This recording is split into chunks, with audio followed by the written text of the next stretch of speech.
कसा आहे भूते बाबा. काय पब्लिक सकाळच्या पारी चालली कॉलेजच्या सातारला. मग काय आलो बस स्टँडवरती. सकाळच्या पारी बस स्टँड का सामसूम होतं.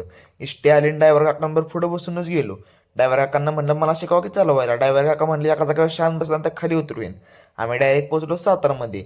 सक्करपणे सकाळच्या पारी केळ घेतली. केळ खाऊन डायरेक्ट गेलो कॉलेजला. मग काय कॉलेज सुटलं आणि जाताना यशा भेटता. यशानं म्हणलं गोरा झालास की काय लावतोय तोंडाला. गडीला अजूनच पाहिला त्याला काही खोटं बोललो होतो आम्ही. तिथनं आम्ही गेलो डायरेक्ट सेमिस्टरला. आज होता आद्याचा बड्डे. मग काय आद्याला बड्डे विश केलं आणि बड्डेचं नियोजन लावलं. बड्डेचं नियोजन जरा मोठंच घेतलं. त्यामुळे डायरेक्ट खुशच झाला. बड्डे झाला आणि आद्याला एकदम मेकअप वर्स करून टाकला. जाताना शंभू भेटला. तर शंभूला आम्ही जबरदस्ती ड्रम बॉलसाठी फाडलं. शंभू म्हणला सल कुठल्या नवसं पण होत नाही ह्यांना भेटलो आणि मला फाडलं. तिथनं आम्ही गेलो रनिंगला गणेश खिंडीवर. गणेश खिंडीवर आलो. आता हा एक प्रकारचा व्यायामच आहे. ह्याच्या काही डान्सवर जाऊ नका. आता मी पण लागलो डिप्स माराय. तुम्ही पण ह्या गोष्टी मग लाईक शेअर कमेंट सबस्क्राईब करून टाका.